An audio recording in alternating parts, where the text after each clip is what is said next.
오늘은 제가 길게 방송하지는 않을 계획인데요. 지금 이 시장에 대한 우리가 한번 체크를 하는 시간으로 준비를 했고, 많은 분들이 시장에 대해서 여전히 고민이 많으세요. 근데 이 시장에 대해서 고민을 우리가 진짜 해야 될 건가? 저는 이제 지금이 굉장히 중요한 기로에 있다라고 생각을 합니다. 그러니까 지금의 선택이 또한 앞으로의 1년을 굉장히 많이 바꿀 수 있을 거라고 생각을 해요. 그래서 여러분들 중에서 지금 이 시점에서의 고민이 많으신 분들은 오늘 좀 방송을 좀 같이 잘 봐주시고 어떤 방향에 조금이라도 방향 설정에 도움이 되셨으면 좋겠습니다. 네, 로이님 감사해요. 자, 그러면 한번 오늘 내용을 본격적으로 들어가 볼게요. 제가 좀 제목을 좀 그렇게 했죠. 하락장이라고요. 정신 차려야 합니다. 이렇게 제목을 잡았는데요. 우리가 이제 많은 분들이 정말 요즘 같은 이제 한 번에 큰 폭등이 탁 나오고 나면 지금 들어가야 되나 하는 걱정들을 되게 많이 하세요. 물론 그 당연한 걱정이고 충분히 해야 할 걱정이기도 합니다. 그런데 정확한 어떤 근거와 이유를 가지고 고민을 해야 되는 거잖아요. 그래서 지금 시장에서 이 고민이 맞을까에 대해서 한번 얘기를 나눠보려고 해요. 네. 자, 먼저 하락장에 대한 걱정을 한번 기사로 한번 풀어볼게요. 기사 제목들을 제가 쭉 가져왔습니다. 기사 제목들. 지금 이 제목들을 보시면 이게 언제 기사였을까요? 기사가 날짜가 보이나? 언제 기사였을까요? 자, 조정장 얘기 많이 나오죠. 그래서 오늘 제가 이 내용, 이게 지금 2019년 3월 기사예요. 2019년 3월. 지금 2021년 3월 오늘 6일이죠. 네. 2019년 3월 달에 이러한 기사들이 있었습니다. 강남 목동 재건축 흔들. 목동 재건축이요. 진짜 많이 올랐는데, 다 막 지금 내용들 보면 다주택자가 내답하는 급급매 2억이 넘게 하락했다 그러고, 네, 하락 전환됐다. 아직도 넉살대 하락이라 이런 기사들이 계속 나왔었죠. 자, 요때 기사와 한번 같이 비교해 볼게요. 또 요거예요. 자, 이때는 또 언제일까요? 요거는 지금 우리 채라니님 말씀하신 작년 이맘때 3월이에요. 상승폭 분위기가 줄었다. 석 달째 4억이 뚝 떨어졌다. 리센츠. 그리고 변동성이 커지는 부동산 시장이다. 대폭락 올 수도 있다. 이런 기사들이 작년 3월에 나왔었습니다. 작년 3월에. 네. 참 아이러니하죠. 이런 기사들이 나올 때 저는 뭐라고 말씀드렸을까요? 지금이 기회다. 지금 사자. 이렇게 말씀드렸었어요. 네. 그런데 작년 3월 하고 나서 시장이 어떻게 됐습니까? 볼까요? 그 단기 조정을 딛고서 어떻게 됐어요? 가격이 많이 올라갔죠. 제가 이 영상이 이제 작년 6월에 6.17 대책 발표 난 직후에 제가 이제 찍었던 동영상 유튜브가 있는데, 제가 그때 경고장을 유튜브를 통해서 날렸었어요. 이거 좀 제 모습이 중요한 건 아니고, 여기는 보지 마시고, 여기는 좀 가려보시고, 여기 지금 보면은 제가 여기다가 이렇게 삐오삐오 해가지고요. 경고장 날려드렸죠. 서울 수도권 그리고 전국 상승장 올 수 있다. 이게 언제 영상이냐면 2020년 이제 업로드된 거는 7월에 올라간 영상인데, 이 당시에 규제책의 문제로 인해서 폭등장 올 거다라고 말씀을 드렸었단 말이에요. 네. 그런데 이때 아마 결정이 안 내셨던 분들이, 이때 과감하게 들어가셨던 분들은 지금 단기간에 몇 억의 차익을 보신 분들이 꽤 많이 있으실 거고, 그때 결정을 못 하셨던 분들은 똑같은 계속 번복을 하고 계신 분들이 많으신 거예요. 네. 그래서 지금 이제 그 시장을 우리가 전체적인 그림을 좀 잘 보실 수 있어야 되는데요. 아파트 매매가격 종합지수예요. 네. 매매가격 종합지수인데, 지금 여기 빨간색은 이제 전국의 그래프고요. 보라색은 수도권이고, 그리고 이제 초록색이 서울입니다. 서울. 제가 이거 왜 보여드리냐면, 이건 잠깐 펜으로 체크를 해야 될 것 같은데, 전체를 다를 가져오진 않았어요. 전체 다 가져오면 이게 그래프 너무 기니까 상승 장세가 시작됐다라고 판단하는 2013년부터의 그래프거든요. 그래프인데 좀 보면 지금 여기 보시면 가격이 이제 요 시점에서 전체적으로 굉장히 크게 움직인 걸 좀 볼 수가 있죠. 자, 그런데 이때가 언제냐면 2018년 이제 9.13 대책 전이에요. 2018년 9.13 대책 전에 올랐다가 9.13 대책이 있으면서 좀 조정 장세가 이어졌었어요. 그래서 아까 전에 제가 19년 3월 뭐 4월 요때 기사들 보면은 뭐 그 당시에 여러분들 아마 연초부터의 기사를 다 훑어보시면 뭐 10년 주기설 나오고요. 이제는 이제 부동산 드디어 하락기에 진입을 했다. 막 이제 이런 기사들이 막 많이 나왔을 때였었거든요. 그죠? 그러고 났는데 그 이후에 지금 크게 상승폭이 또 한 번 나왔고, 그쵸? 상승폭이 크게 나왔고, 그리고 나서 언제 뭐가 되었습니까? 2019년 말부터 2020년 초 오면서 여기에 이제 코로나가 터졌죠. 그래서 막 경제 상황이 안 좋아진다 그러고 뭐 변동성이 되게 많아지는 시장으로 가면서 역시 또 시장이 약간 이렇게 횡보 추세를 보여주는 모습을 보여주고 있고요. 그러다가 이때 지나서 다시 6.17 대책 나오고 어쩌고 하면서 지금 시장이 뚜루루 6, 7월 이후 급등 장세를 보여주는 걸 볼 수가 있죠. 네. 그러니까 지금 우리가 많은 분들이 조정이 오면 살 거예요. 조정 장세가 오는 하락이면 또 이제 지금은 타이밍이 아닌가 이런 것들 많이 물어보시는데요. 실제적으로는 우리가 이제 이런 장을 이미 겪으면서 여기까지 온 거예요. 근데 많은 분들이 제가 매수 타임이라고 할 때 이 시점들, 지금 우리 여기 지금 이 자리에 있는 요 시점들, 바로 요 타임, 그리고 요 타임을 잡으신 분들은 그 사이에 꽤 많은 차익을 만들어내셨고, 이 시기를 못 잡으신 분들은 지금 굉장히 쓰라린 고통에서 계시단 말이죠. 그러니까 이게 굉장히 지금 우리가 시장을 좀 아주 냉철하게 보실 필요가 있어요. 그리고 이제 이때 만약에 내가 뭔가를 매수 결정이 됐다. 매수하신 분들과 안 하신 분들 큰 차이가 뭐냐 하면요. 이때 매수를 하신 분들은요. 지금 다른 투자를 또 고민하세요. 그러니까 그 경험치를 바탕으로 해서 시야가 완전히 달라지신 거예요. 그런데 이때 어떤 시기를 놓치신 분들은 지금도 고민하는 거죠. 해야 되나 말아야 되나, 들어가야 되나 말아야 되나, 이 고민을 하시는 거죠. 그러니까 우리의 지금 사고가 이 시기에 뭔가를 선택했느냐와 선택하지 않았느냐는 엄청난 차이를 만들어냅니다. 엄청난 차이를 만들어내요. 그래서 지금 많은 분들이 뭐 지금 이 시장에 대한 고민을 굉장히 많이 하시고 계시고, 특히나 지금 이제 이런 어떤 수급의 불균형으로 인해서 주택이 많이 부족한 상황에서 자가를 마련해야 되시는 우리 특히나 부자변법 구독자분들은 많으시거든요. 그런 분들이. 그러니까 이제 이 자가를 살아야 될지 말아야 될지에 대한 그 답이 잘 안 나오시는 분들이 너무 많으신 거예요. 그래서 저는 이 부분에 대해서 오늘 좀 심각하게 얘기를 좀 드리고 싶은 부분이고요. 자, 지금 우리가 시기는 이게 지금 제가 이제 그래프상으로 요 그래프가 이제 그 월간 단위의 그 데이터를 지금 갖고 온 거다 보니까 여기에 지금 횡보하는 모습은 조금 나오지 않아요. 그런데 지금 약간 살짝 횡보 추세로 나올 수 있을 것 같고요. 요 장을 지나면서 제가 볼 때는 가격 상승에 대한 그 다음이 지금 걱정이 되는 상황입니다. 오히려 걱정이 되는 상황이에요. 그래서 지금 상황에서는 우리가 좀 아주 냉철하게 시장을 이 흘러갈 시장에 대한 좀 아주 면밀한 분석이 필요하다. 그렇죠. 2019년에 집 사신 분들이 되게 잘하셨고요. 사실 2013년부터 장세에서 시장의 어떤 상승장은 지금 여기 그래프에서도 좀 보이시겠지만 요 구간이죠. 그래서 완만한 상승을 이렇게 이어왔었던 시장이었었어요.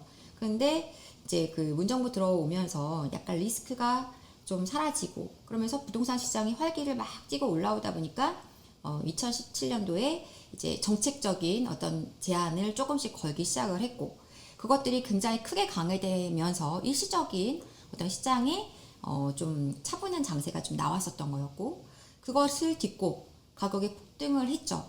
뭐 여러 가지 이유예요. 공급에 대한 어떤 그 문제들, 정책적인 문제들이 막 섞여 있는 상황이었고, 그게 지금 이어지면서 지금 이 상황까지 온 거라고 보시면 될 것 같습니다.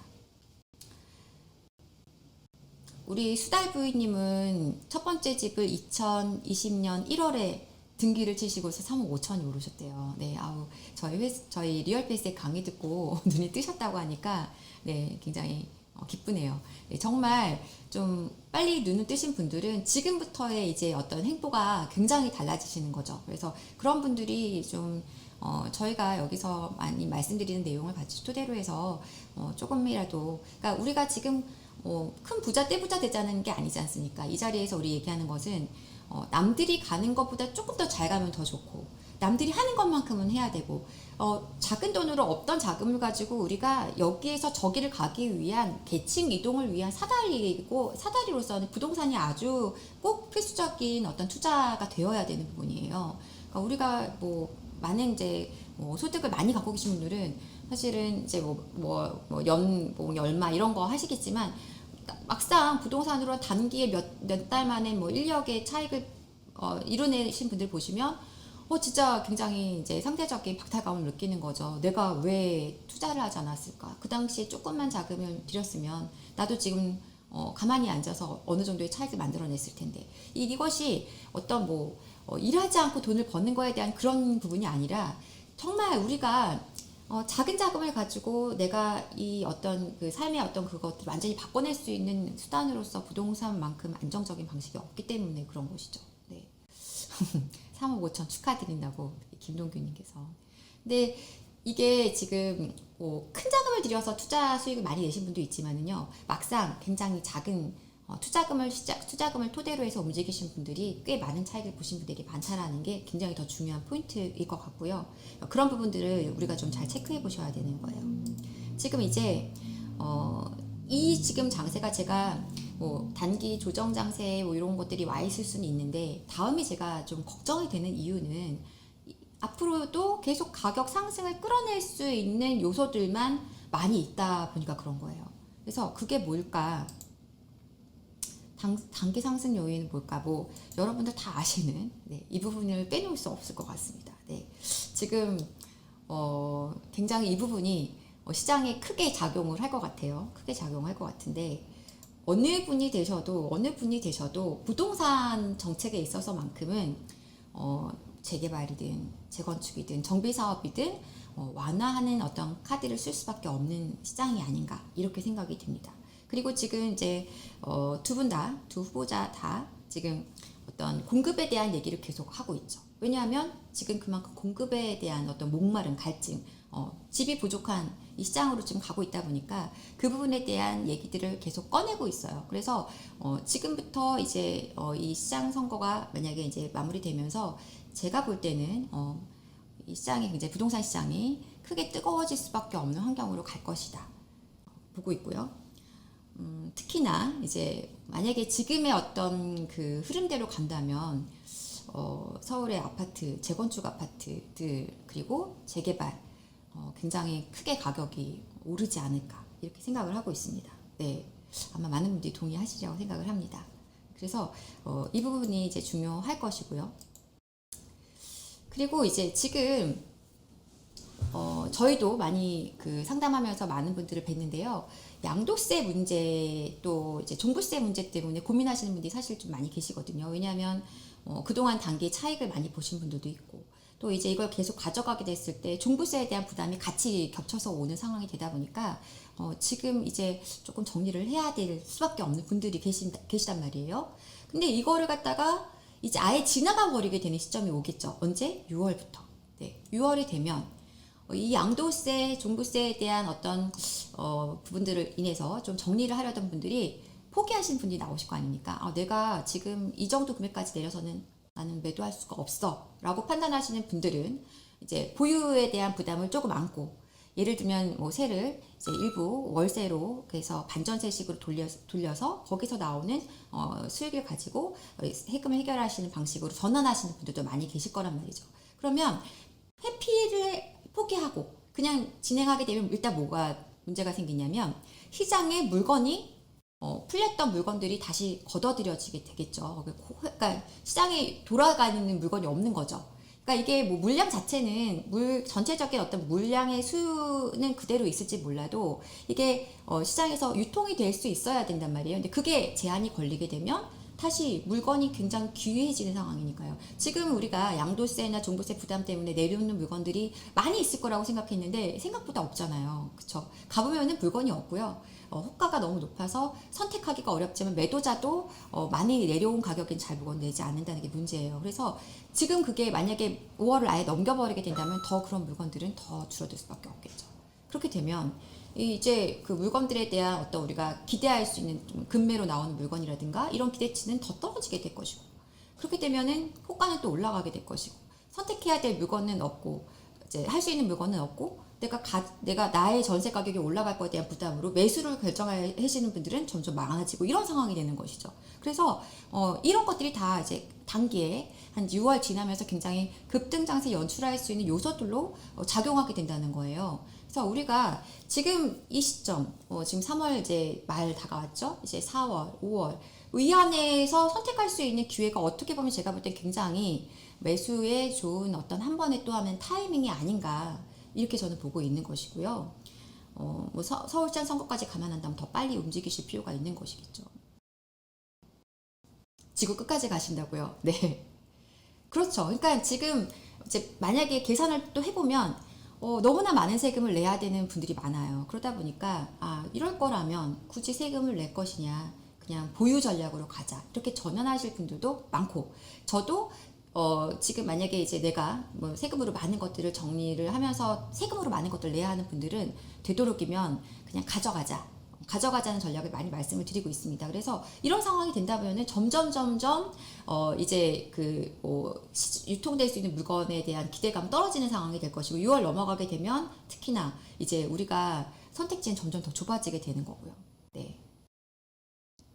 새끼고 사야 하는 타이밍이다. 그렇죠. 근데 지금 이제 제가 봤을 때는 전세도 요즘 최근 다시 전세가 조금씩 이제 그 거래가 나오는 걸 좀 확인하고 있어요. 그래서 아마 전세도 지금 잠깐 주춤했던 게 적정 시점이 되면 다시 올라갈 수밖에 없는 상황이 될 것이기 때문에 잘 타이밍을 잘 선택하신다면 3, 4, 5월 요 기간이 어쩜 아주 좋은 매수의 적기가 될 거라고 판단을 하고 있고요. 그래서 새끼고 매수하는 전략 당연히 좋은 전략이라고 생각이 됩니다. 네, 저도 다주택자예요.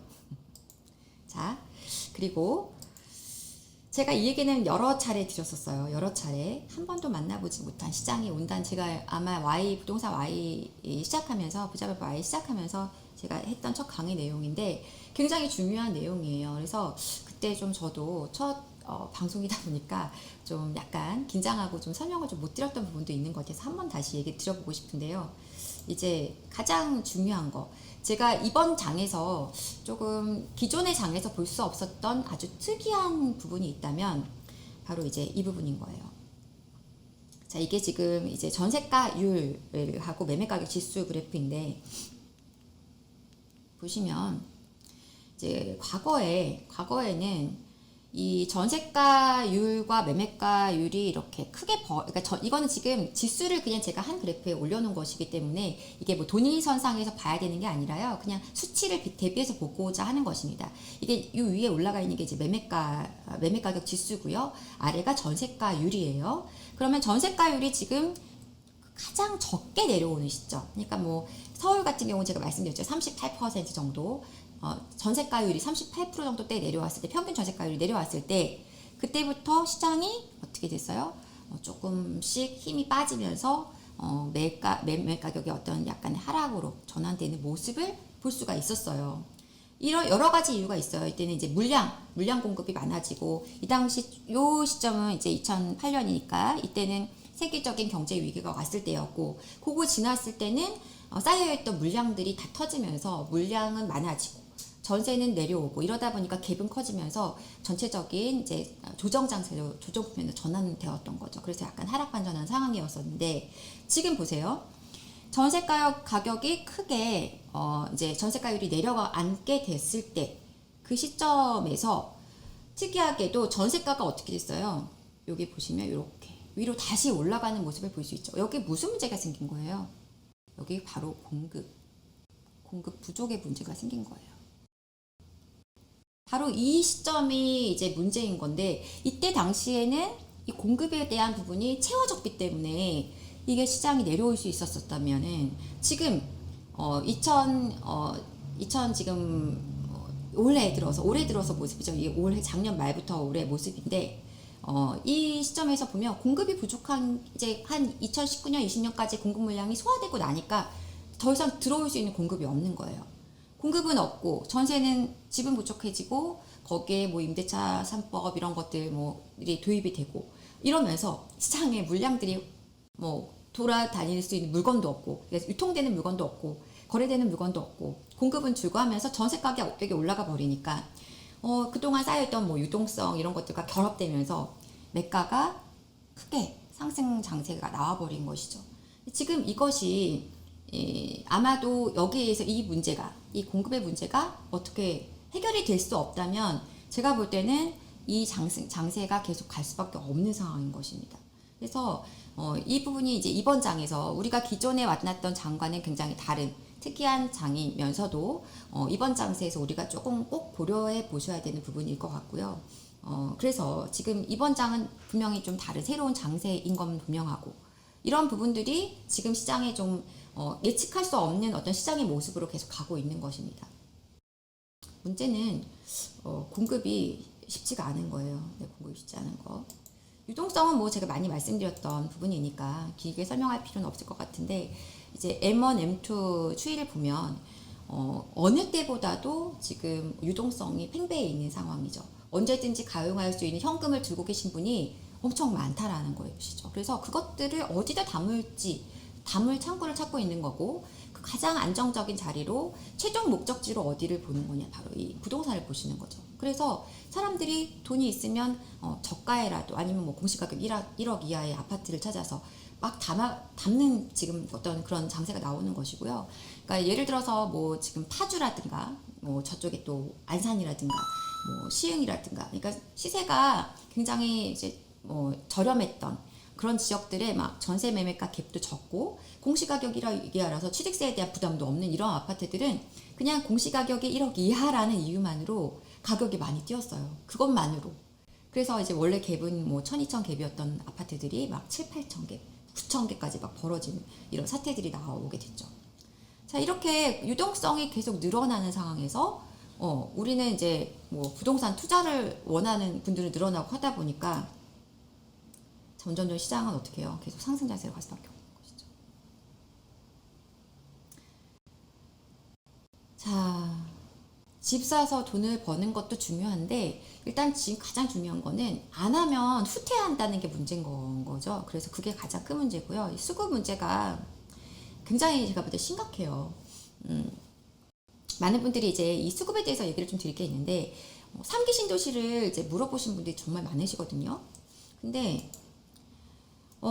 뭐 여러 차례 말씀드렸지만 생각보다 속도가 부진할 것이다, 늦을 것이다 말씀 많이 드렸는데 지금 토지 보상 문제가 굉장히 크게 문제화될 것으로 생각이 됩니다. 왜냐하면 여러분들 다 아시는 LH 사태 때문에 지금 그 토지 보상에 대한 굉장히 강력한 항의 그리고 반발이 심하게 지금 대두되고 있고 일부 지금 그 토지 보상 시작한 곳들도 아직 50%를 크게 넘어가는 수준에서 보상 절차가 아직도 진행이 되지 않았어요. 그렇다 보니까 이 3기 신도시가 지원되게 되면 지금 가장 큼직큼직한 공급 자체가 굉장히 늦어지게 되는 상황이고요. 이거를 기대하시는 분들이 집을 살까 말까를 아직도 물어보실 때 많아요. 그러면 그 얘기는 이 3기 신도시에 대한 기대감이 아직도 높다는 건데 제가 볼 때는 이게 굉장히 심각한 문제입니다. 어떤 상황이냐면 과거에도 지금 사전청약이 이제 뭐 이번 올해 한다고 하잖아요. 근데 과거에 사전청약을 할 때는 토지 보상 절차를 하기 전에 했었어요. 그래서 사전청약하고 나서 이 본청약까지 시간이 엄청 길게 소요가 됐었단 말이에요. 그러다 보니까 이제 굉장히 힘들게 그 시간을 기다리시던 분들이 포기하신 분이 굉장히 많았었단 말이죠. 그래서 이번 정부가 발표했던 것은 사전청약을 토지 보상 끝내놓고 하겠다. 그래서 본청약가의 기간을 굉장히 단축시키겠다는 거였는데 지금 이게 보상 절차가 다 안 된 상태에서 사전청약을 들어갈 수밖에 없는 상황으로 거의 갈 것 같아요. 그래서 제가 지금 드리고 싶은 말씀은 3기 신도시 기다리신다는 거 제가 볼 때 굉장히 좀 무리한 어떤 기다림이 되실 수 있다. 이걸 좀 우리가 감안하셔야 됩니다. 아마 이제 올해 시작하는 일부 사전 청약하는 것들도 실제로 본 청약은 아마 지금 보상절차까지 다 마무리 짓고 이제 착공 들어가면서 시작을 한다고 하면은 시간이 굉장히 많이 걸릴 것 같고요. 그리고 이제 실제 입주까지는 또 거기서 플러스 3년, 많게는 4년 이렇게 더 시간이 소요되겠죠. 그렇게 되면은 여러분들이 지금 내가 살고자 하는 집에 청약을 넣고 입주까지를 기다리는 시간은 제가 볼 때는 네, 예상하시겠지만 한 7, 8년 이상, 10년 이렇게 더 소요된다고 생각하셔야 돼요. 그리고 지금 일단 스타트한 교산이라든지 일부 그 3기 신도시 말고 창릉이라든지 우리가 기대하는 곳들이 대부분 굉장히 늦어질 것 같습니다. 그리고 이 3기 신도시에 대해서는 지금도 할 얘기가 많은데 2기 신도시가 아직도 다 끝이 안 나죠. 제가 여러 차례 말씀드렸지만 검단이라든지 옥정이라든지 이런 곳들 지금 아직도 입주하고 있고 저쪽 운정 신도시도 아직도 지금 입주를 아직도 기다리고 있단 말이에요. 그 물량도 다 소화가 안 된 상태에서 3기 신도시가 그냥 들어간다는 게 제가 볼 때는 별로 거기에 어떤 기다림을 우리가 두고 청약을 기다린다는 거는 합리적인 방법이 아니고요. 특히나 이제 그 3기 신도시의 큰 문제가 뭐예요? 3기 신도시의 큰 문제는 2기 신도시도 마찬가지인데 일부 2기 신도시들이 가장 괴로운 게 뭐냐면 교통이라든가 제반 사항이 안 된 상태에서 그냥 주택들이 들어가 있는 상태인 거예요. 그래서 이게 안 갖춰져 있는 인프라가 안 갖춰져 있는 상태에서 이제 아파트가 들어가다 보니까 가격이 올라갈 수 있는 어떤 힘이 없는 것이죠. 그래서 굉장히 좀 가격이 저가에서 계속 헤매던 아파트들이 이제 그 교통이라든가 호재가 들어가게 되면서 가격이 올라간 것들을 많이 볼 수 있어요. 대표적인 게 이제 제가 볼 때 운정신도시 같은 경우가 그런 곳들이고 GTX 이슈가 크게 부각이 되고 이러면서 이제 조금씩 본궤도를 지금 찾아간 상황인데 3기 신도시도 마찬가지예요. 지금 그 교통을 먼저 다 어느 정도를 완성하면서 이 3기 신도시가 진행될 수 있도록 하겠다고 했는데 토지 보상도 지금 안 되고 있는데 교통이나 이런 것들이 지금 다 갖춰지기에는 굉장히 어려움이 있단 말이에요. 그러면 내가 분양받아서 들어간다 하더라도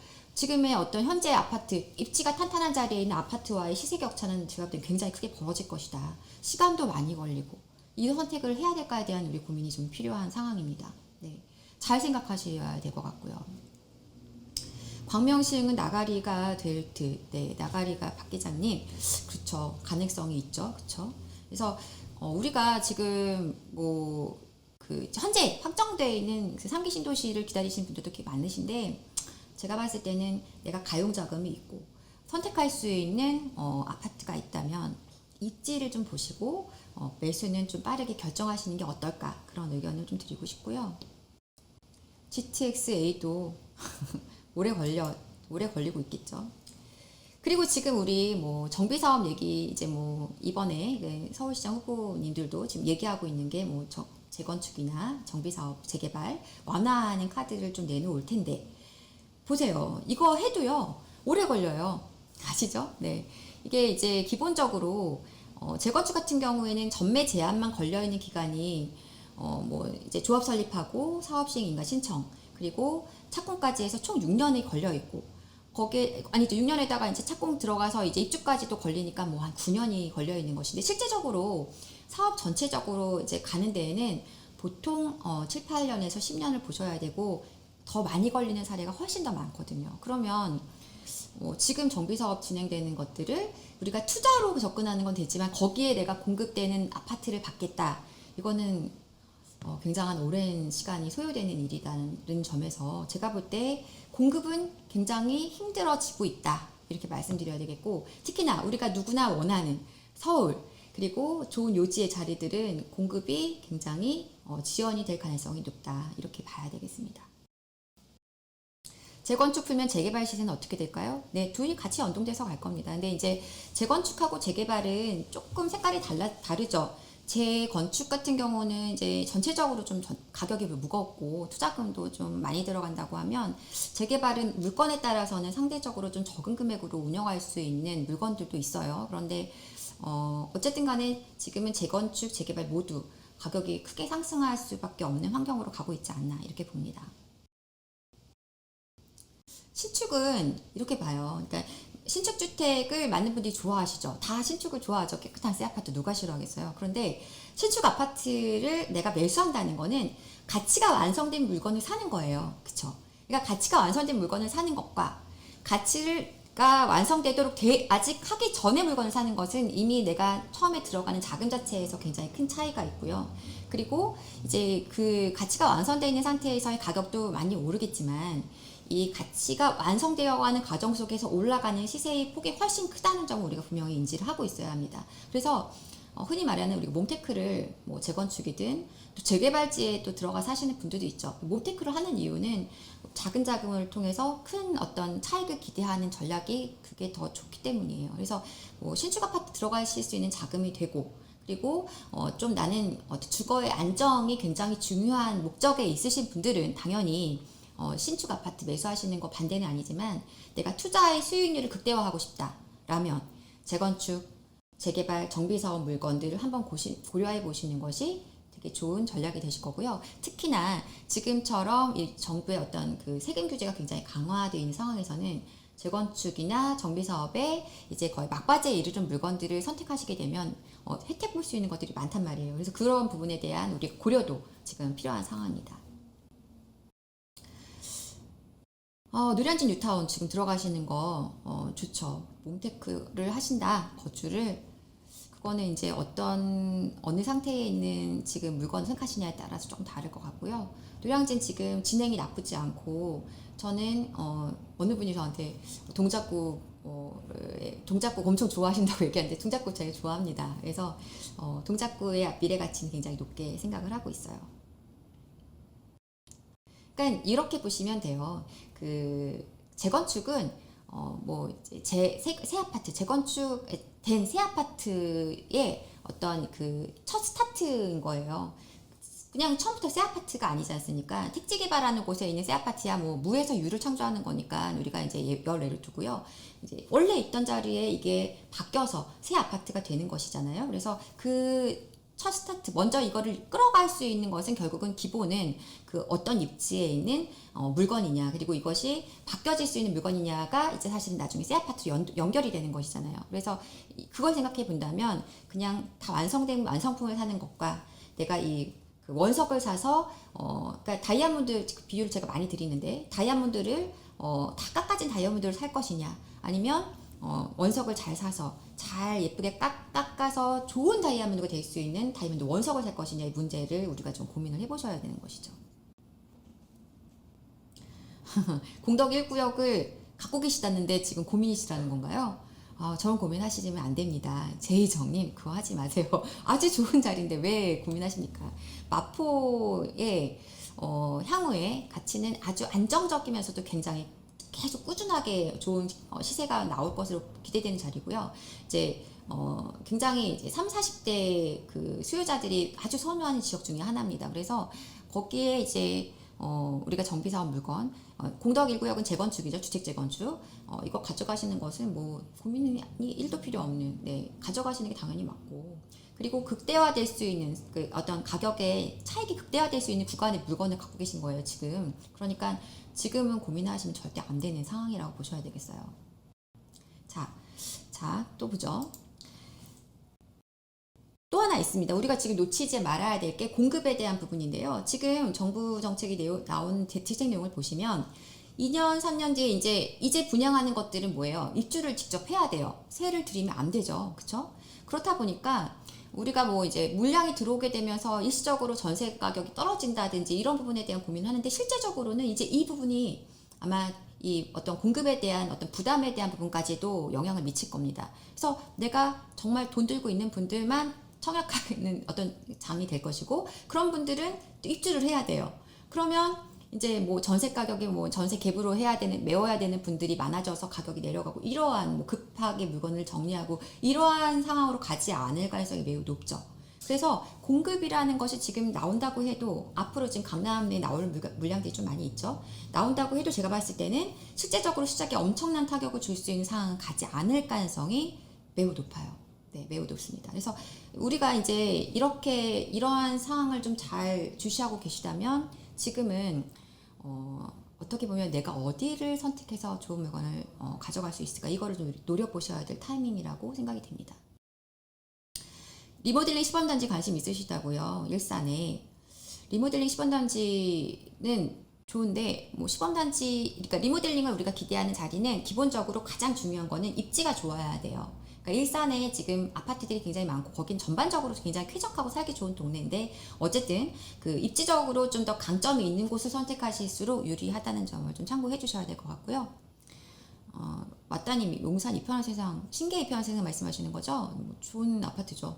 용산에는 이제 준시축 아파트가 별로 없잖아요. 10년 뭐 정도 된 신축급 아파트가 많지 않은데 그 중에 대표급이 신계 이편한 세상이죠. 물론 이제 뭐 롯데캐슬도 있고요, 센터폴에도 있고 있지만 먼저 입주한 한 900세대, 1000세대 가까운 대단지 아파트로서 국정무지구하고 인접해 있는 곳인데 고민이 필요 없으실 것 같아요. 네. 자. 이렇게 지금 정리를 해보면 전세가는 계속 부족한 공급, 수급의 불균형으로 인해서 계속 상승할 수밖에 없는 상황으로 가고 있고 그리고 지금 상황에서 이제 매매 가격은 이걸 또 힘 받아서 계속 올라가는 이런 장세가 여태까지 한 번도 만나지 않았던 시장 장세가 나오고 있어요. 그러니까 지금은 일반적인 어떤 우리 기존의 어떤 잣대를 가지고 이 시장을 읽으시려고 하면 안 될 거다. 거기에 지금 엄청난 유동성, 시중에 풀린 자금으로 인해서 이 시세가 계속 상승할 수밖에 없는 상황으로 가고 있어요. 계속 뭔가를 사람들이 사려고 하죠. 조금이라도 가치가 높아질 자리라면 조금의 비용을 더 들이더라도 들어가고 싶어하는 상황이거든요. 그러면 이런 것들이 다 연동된 상태에서 공급도 부족하다. 사실 이 중에서 가장 중요한 것은 이 수급의 불균형일 수밖에 없어요. 왜냐하면 가장 기본이거든요. 이 어떤 모든 경제의 기본은 이 수요와 공급의 원칙으로 이루어지는 것이고 부동산도 그 큰 틀에서 절대 벗어나지 않습니다. 그런데 그거에 곁들여지는 상황들이 이렇게 되다 보니까 지금은 지금의 이 장세를 우리가 좀 잘 활용할 수 있는 타이밍으로 보시는 것이 맞다. 이렇게 저는 본다고 생각하고요. 자, 그러면은 지금 이런 상황에서 우리가 어떻게 좀 대응을 하면 좋을까? 그 얘기를 좀 드려볼게요. 이제 중요한 얘기겠죠? 네. 자, 큰 변수가 없다면, 큰 변수가 없다는 게 무슨 뜻인지 아시겠죠, 여러분? 네, 큰 변수가 없다면, 시장 선거 결과를 생각해 볼 때는요, 제가 볼 때 재개발, 재건축, 정비사업 물건은 급등할 수밖에 없을 것이다. 급등할 수밖에 없을 것이다. 그러면 여러분들이 지금 만약에 관심 갖고 있는 물건이 있다면 지금 가격이 특히나 이제 재개발 같은 경우나 그 보면 프리미엄이 요즘 조금씩 내려와 있는 상태거든요. 아주 약간씩의 변동을 지금 하고 있단 말이에요. 조금씩 가격이 뭐 얼마씩이라도 내려와 있어요. 그러면 지금이 제가 볼 때는 굉장히 매수하기에는 좋은 타이밍이고 벌써 반응들이 나오고 있는 것 같아요. 시장에서. 그래서 조금 발빠르게 움직이실 필요가 있지 않을까. 네, 재개발, 재건축 보시는 분들이라면 조금 빠르게 움직이셔야 한다. 광명서울 앞에 한진 아파트 좋아요. 많이 올랐어요. 많이 올랐습니다. 근데 역세권 아파트고 연식은 좀 있지만 나중에 광명 뉴타운이 쫙 입주를 하게 되면 지금은 좀 정신이 없겠죠. 이제 그렇지만 나중에 입주하게 되면서 시세가 계속 연동돼서 움직일 것으로 보이기 때문에 좋고 단지 규모도 크고 네, 좋은 아파트입니다. 소규모 재건축도 괜찮아요. 괜찮은데 이게 제가 맨날 말씀드리지만 이 부동산이라는 거 규모의 힘이라는 게 있어요. 그래서 단지가 크고 이 물건이 많이 언급되고 많은 사람들이 찾고 자꾸 말이 나오는 곳일수록 가격이 더 잘 올라가는 부분은 분명히 있습니다. 그래서 만약에 실제적으로 투자 수익은 저런 소규모 재건축을 했을 때 내가 실제 취하는 수익률은 더 높아질 수도 있는데요. 이제 나중에 내가 이 황금성 문제라든가 그리고 안정적인 투자를 원하신다면 조금 더 많이 알려져 있는 좀 대규모 단지 어떤 곳을 선택하실수록 유리할 것이라고 생각이 돼요. 옥동 재건축은 당산에도 영향이 있을 겁니다. 네, 있을 거라고 생각합니다. 자, 상급지만 사야 한다는 생각을 버려라. 이 얘기 좀 드리고 싶어요. 네, 상급지만 사야 한다는 생각.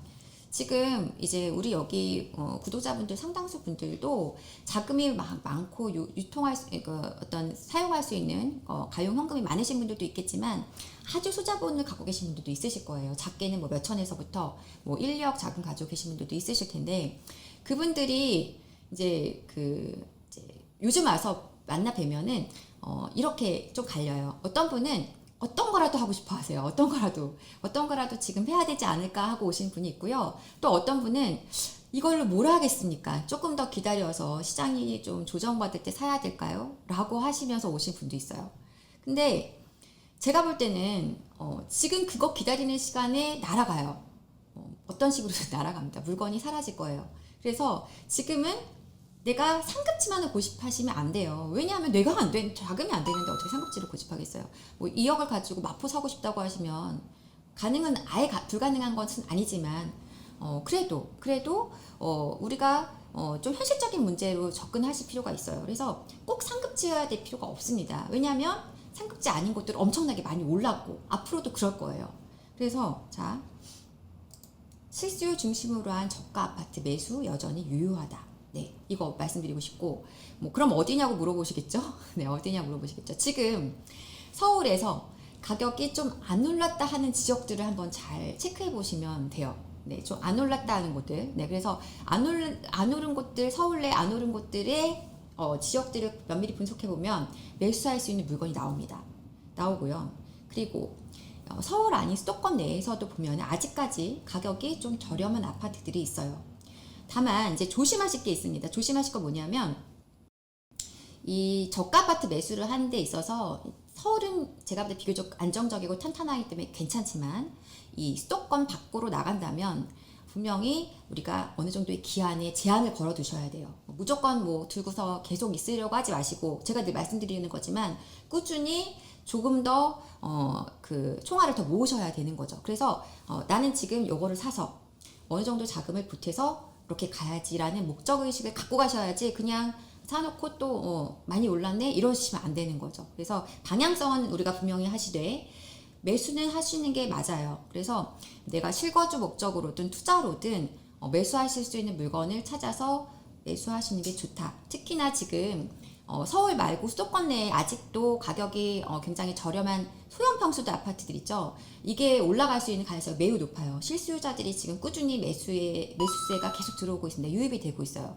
그러니까 저가 아파트 매수하는 거, 뭐 꼭 상급지라는 걸 뭐 어디 급지를 따지지 마시고 내가 가능한 가용범위 내에서 선택지를 잡으시는 게 좋고요. 팁으로 말씀드린다면은 되도록이면 이제 좀 그 어느 정도 인프라가 좀 갖춰져 있거나 단지가 많이 모여 있는 지역일수록 유리하실 것이고 그리고 만약에 서울이 아닌 수도권 내에서 선택을 하신다면 그래도 가까이에 어떤 교통 여건이 좀 어느 정도 받쳐질 수 있는 자리를 선택하실수록 조금 더 안전하다 이런 말씀을 좀 드리고 싶습니다. 네, 다락방 꿈꾸는 님 감사합니다. 순회동이요. 순회동 분당은 제가 말씀드리죠. 항상 장기로 보시자. 분당에 지금 매수하신다면 아마 실거주를 고려하시는 매수이실 것 같아요. 그렇다면 제가 봤을 때는 뭐 단기 안에 또 가격이 많이 오르고 또 다른 곳을 찾아간다는 목적으로 가시는 것보다는 좀 중장기 대응으로 보시고 이제 그 일기 신도시들의 큰 반란이 일어나는 시점을 좀 더 뒤로 좀 저는 보고 있기 때문에 그 반란이 일어나는 시점까지를 우리가 목표치 그 기간으로 두고 보시는 게 좋으실 것 같습니다. 자, 상계주공 7단지 너무 좋은 단지, 좋은 곳인데 많이 올랐어요. 지금 매수를 지금 고민하시는 건가요? 그거는 조금 뭐 말씀을 좀 더 들어봐야 될 것 같고요. 자, 그래서 남산타워는 좋은 아파트들만 물어보시네요. 네, 좋은 아파트들이죠. 자, 상급지 꼭 가야 된다는 생각을 버리시고 조금 더 저렴한 지역에서 매수 고민해 보셔도 괜찮다. 지금 뭐 요즘은 제가 눈에 띄는 지역이 뭐 의정부 그리고 시흥, 안산 이런 지역들이 조금 눈에 들어오는 것 같습니다. 네. 자, 큰 돈으로 투자를 해야 한다는 생각을 버리자. 이거 무슨 얘기냐면 앞에 이번의 내용과 좀 어떻게 보면 일맥상통한 얘기가 될 수 있겠는데요. 그러니까 큰 자금이어야지 뭐 좋은 투자할 수 있다는 건 아니거든요. 그래서 지금 사실 작년 뭐 한 6, 7월, 7, 8월 이후에 뭐 아니면 그 전에 아니면 그 즈음에서라도 뭐 일산의 아파트 좀 입지가 조금 아쉬운 이제 신도시가 아닌 일산의 신도시 외곽에 있는 지역 내에 있는 아파트 탄현이라든가 중산동에 있는 아파트 이런 것들 갭으로 사신 분들이요. 지금 차익이 굉장히 많이 생겼고요. 또 김포에 제가 또 많이 추천드렸던 지역들, 그런 데에 있는 아파트들 뭐 2, 3천 갭으로 들어가신 분들 벌써 굉장한 차익들을 많이 보셨단 말이에요. 그렇게 투자하실 수 있어요. 그러니까 우리가 너무 큰 거 좋은 것만 사려고 하시지 말아야 되고, 또 하나는 뭐냐면 꼭 아파트여야 된다는 생각도 버려야 돼요. 네, 그래서 작은 자금으로 할 수 있어요. 그러니까 한 5천이면은 서울 내 아주 요지의 자리에 할 수 있습니다. 물론 이제 5천이라 좀 조금 빠듯하긴 해요. 조금 욕심을 낸다면 1억, 조금 더 욕심을 낸다면 2억 정도 자금이라면 우리가 용산에 아파트는 못해도 소형주택으로 개발에 대한 어떤 기대감이 있는 자리 들어갈 수 있죠. 이게 뭐냐, 무슨 얘기냐면 지금 서울에 웬만한 곳은 지가가 엄청나게 높죠. 그런데 땅 한 뭐 소형주택 같은 경우에 지분이 많게는 뭐 6, 7평이면 작게는 5평 이렇게 될 텐데, 이 5평 땅의 가치, 그 위력을 우리가 좀 생각해 볼 필요가 있어요. 그러니까 이렇게 작은 소형주택을 매수할 때 적게는 정말 5천 자금으로 들어갈 수가 있단 말이에요. 그러면은 내가 거기서 5평의 지분을 안고 있는데, 그게 예를 들어서 지금 이제 뭐 입지가 좋은 뭐 예를 들어서 중구에 있는 어디 지역이다 이러면 땅값만 해도 몇 천만 원에 이르는 평당 몇 천씩 하는 곳인데, 거기에 내가 5평 지분을 뭐 한 예를 들어서 투자를 한다, 전세 매매가 갭을 타이트하게 주고 뭐 한 뭐 1억 안쪽으로 한다 이러면은 실질적으로 내가 매수하는 땅의 가치에 비해서 굉장히 적은 돈으로 들어가는 거예요.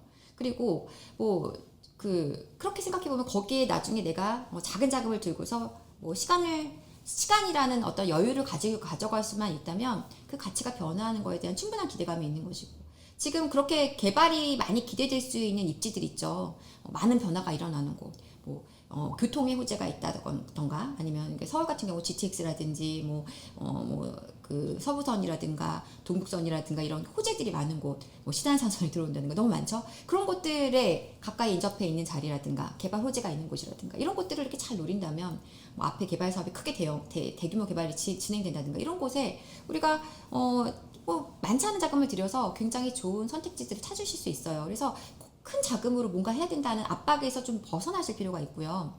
그리고 내가 갖고 있는 주택이 아파트가 꽤 괜찮은 물건이에요. 그래서 여기서 당분간 나갈 생각이 없어. 이걸 계속 가져갈 생각인데 여유 자금이 얼마 생겼다?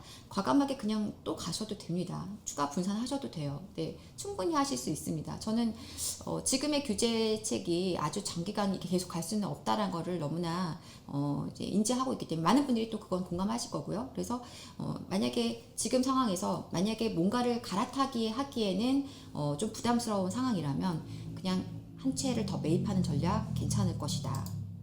그래서 여기 있죠. 묻고 더블로 가. 네, 또 가자. 한 번 더 가자. 우리 고하자. 이런 의미고요. 자금이 있으신데 지금 굉장히 많이 하신 질문들이 그런 거예요. 어떻게 저찌 하다 보니까 뭐 뜻하지 않은 다주택자가 됐고, 처음에 집을 살 때는 거기가 뭐 비규제 지역이었었는데 규제 지역으로 바뀌어버리고 막 이러면서 세금을 엄청나게 많이 부담하셔야 되는 분들이 많으세요.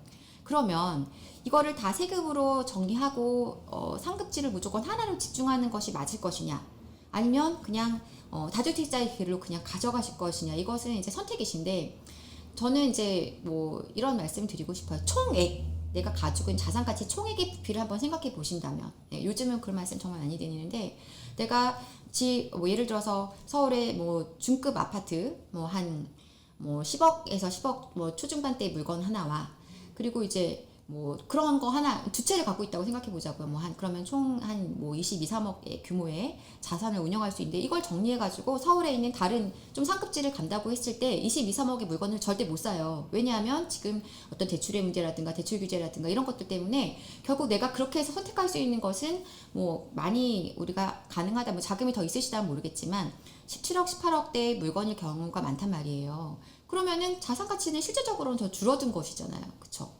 그러면 이렇게 생각해 본다면은 나중에 세금의 규제가 바뀔 수도 있다라는 가능성을 열어놓고 생각했을 때에는 과연 이걸 무조건 정리하고 가는 게 맞을 것이냐, 또 고민이 필요한 부분이겠죠. 자, 그래서 저는 일단 우리가 상급지로 가는 것은 당연히 전략은 좋은데, 이 상급지로 간다는 것도 내 자금이 추가적으로 더 가용이 가능할 때 사실 가능한 부분이거든요. 그래서 그렇게 될 수 있다면 한 채에서 한 채로 옮겨가는 건 당연히 찬성이지만, 그게 아니라면 무조건 그 상급지라는 말에 너무 우리가 매몰될 필요는 없다. 좋은 선택지들은 얼마든지 있고, 그리고 그 안에서도 충분히 좋은 결과물을 만들어내진다. 실질적으로는 수익률만 따져본다면 똘똘한 한 채보다 괜찮은 적정한 수준의 어떤 입지에 있는 물건 두 채를 운영하시는 것이 더 좋은 결과로 나오는 경우는 충분히 많이 볼 수가 있습니다. 그래서 많은 분들이 이제 요즘 이 시장에서 고민이 많으신 게 지금 더 뭘 해야 될까? 아니면 지금 여기서 잠깐 기다려야 될까? 아니면 지금은 좀 조정 장세인 것 같으니 좀 시장을 지켜볼까? 막 이런 고민들 많이 하실 것 같아서 오늘 이러한 좀 내용으로 말씀을 좀 준비를 했고요. 오늘은 제가 좀 너무 열의를 다해서 많이 떠드느라 네, 여러분들하고 이렇게 많이 이렇게 얘기를 나누지는 못했는데 대출 금지 충분히 풀릴 수 있죠. 네, 우리 몽키티 루피님 맞죠? 왜냐하면은 대출이라는 그러니까 지금 우리 대출에 대한 15억에 대한 제한을 둔 것이 뭐냐면 결국은 유동성 사람들이 이제 대출 저리의 대출을 활용해서 많은 것들 자꾸 사려다 보니까 그걸 묶은 것이잖아요. 그래서 그것은 나중에 어떠한 시장 변수에 따라서 충분히 이런 변화가 있을 수 있습니다. 그래서 내가 내 어떤 조그만 대출을 활용한다면 고가주택을 매수할 수 있는 자금인데 입주를 하려니까 대출에 대한 부담 때문에 못한다. 이럴 경우에는 제가 볼 때는 전세를 끼고 매수를 하신 다음에 그리고 나서 적정 시간에 규제가 풀렸을 때 들어가시는 전략도 나쁘지 않다고 생각을 해요. 그리고 이제 많은 분들이 궁금해하시는 것 중에 하나가 이제 다주택자 분들의 고민이 많으신데 세금에 대한 부분을 회피할 수 있는 또 회피란 말은 좀 그렇겠지만 세금에 적법하게 세금을 갖다가 많이 내지 않고도 투자할 수 있는 길들은 많이 있어요. 그러니까 예를 들면은 지금 제가 많이 말씀드리고 있는 이제 입주권을 매수하는 방법이라든가 또는 이제 임대사업자를 활용하는 그래서 주택을 매수하시는 방법이라든가 여러 가지 우리가 가능성들이 열려 있기 때문에 그런 것들을 적시적조에 잘 활용하실 수 있다면 무거운 세금의 부담을 좀 털면서도 투자를 잘 하실 수 있거든요. 그래서 그런 방법들을 우리가 좀 계속 잘 체크해 보셨으면 좋겠고, 네. 우리 지금 채팅창으로 올려주시는 질문 몇 개만 답변 좀 더 드리고, 오늘은 내용을 정리를 할까 합니다. 궁금하던 것들 많이 말씀해 주셨다고 단팥빵님 감사합니다. 네. 부평대림 어떠냐? 네, 부평대림도 나쁘지 않아요. 근데 부평 같은 경우는 지금 이제 그 옆에 이제 그 군부대 이전이라든지 그리고 GTX 들어오는 이슈 이런 것들이 되게 많고 지금 특히나 이제 아까 제가 말씀드렸던 지금 아직 저가 시세에 있는 아파트들에 대한 어떤 가격 상승이 좀 기대되는 상황이다 보니까 인천이 요즘 다시 또 분위기 좋죠. 그래서 매수신지 어떤 건지 모르겠지만 실거주신지는 모르겠는데 괜찮을 것 같고요. 부가현 3구역은 제가 지금도 많이 추천을 드리고 있는 지역이니까 괜찮으실 것 같고요. 신월시형, 네. 신월시형 진짜 많이 올랐죠? 네. 저기 정말 가격 저렴할 때 정말 많이 추천드렸었어요. 네. 근데 실제로는 선택을 하시지 못하신 분들이 많아요. 오르고 나서 다시 오셔서 그때 얘기 듣고 가서 샀어야 되는데 못 사서 얼마가 몇 억이 올랐어요 이렇게 말씀하시는 분들이 되게 많아서 좀 속상했던 아파트입니다. 네. 거여 1단지와 수서 1단지 거여 1단지와 수서 1단지는 일단 거기 앞에 구를 보시자고요. 그렇게 답변 드릴게요. 구로주공 좋습니다. 네, 구로주공 좋고요. 금호 16구역도 좋습니다. 근데 이제 개발 사업에서 우리가 고민하셔야 될 것은 속도예요. 진행이 어느 정도 원활하게 이루어지느냐에 따라서 어떤 앞으로의 시세에도 굉장히 차이가 날 수 있고요. 특히 지금 이제 정비 사업 얘기 드리면 이제 초기에 아직 구역이 확정되지 않은 곳들 이제 물어보시는 분들이 많으실 텐데 거기서는 투자금이 중요한 거예요. 너무 많은 금액을 들이면서 막 5, 6억의 자금으로 막 좋은 입지라고 무조건 들어가시는 거는 좀 조심하셔야 되지 않을까 생각이 되고 좀 비교적 적은 금액을 들어갈 수 있는데 가능성이 높다면 한번 도전해 보실 만하다 이렇게 말씀드릴게요. 중산마을 갖고 계시나 봐요. 네, 중산마을은 지금도 매수가 꾸준하고요. 그러니까 이제 약간 급하게 올라간 시세는 조금 어느 정도 이제 완만한 이제 상승의 기울기는 조금 완만해지겠지만 계속 꾸준한 상승은 나올 것이라고 생각이 듭니다. 네. 한옥동 롯데캐슬 베네치아는 좋습니다. 제가 추천도 좀 많이 드렸던 곳이고 앞으로도 기대감이 높아요. 여러분들 오늘 제가 조금 조금 너무 막 열성을 다해서 혼자서 막 떠들었는데 시장에 대한 지금 좀 명확한 판단을 잘 내리시고 이 시장에서 지금 이 어떤 기회의 시간을 좀 잘 내 것으로 만드시는 좀 지혜를 발휘하셨으면 좋겠고요. 그냥 사람들이 이러저러하게 하는 얘기들에 너무 매몰되시면은 정말 좋은 기회는 또 우리가 한 번 또 잃게 되는 상황이 될 수 있습니다. 그리고 더 중요한 얘기를 드리자면요. 이게 내가 사놓고 가격이 떨어질 수도 있어요. 그게 하락이 없다, 아예 없다, 계속 오르기만 한다는 얘기가 절대 아닙니다. 다만, 내가 어떻게 너무 무리하지 않는 선에서 매수가 결정되셨다면, 입지적으로 안정적인 자리라면, 이것은 나중에 결국 이 시장의 어떤 변수에 있어서 다시 이 시장이 크게 올라갈 때는 더 크게 먼저 움직일 수 있다는 점을 우리가 좀 기억하실 필요가 있고, 만약에 내가 지금 아주 입지적으로 우위에 있는 물건은 아니지만 자금에 맞춰서 매수를 하셨다면 그런 분들은 어떻게 하시면 되냐면 적정한 시기 안에 아까 말씀드렸듯이 기한을 두고 한번 옮겨가는 거에 대한 고민을 계속 하시면서 목적지를 좀 더 우리 상급지 쪽으로 조금 더 가져가신다는 생각으로 움직이시는 게 좋고, 이제 내 구역 가능한 범위 안에서도 조금 더 교통 여건이라든가 호재가 있는 곳으로 이렇게 들어오신다면 좋은 전략이 되실 거예요. 그리고 신축이라든가 구축 이런 어떤 타이틀에 너무 매몰되지 마시고, 그리고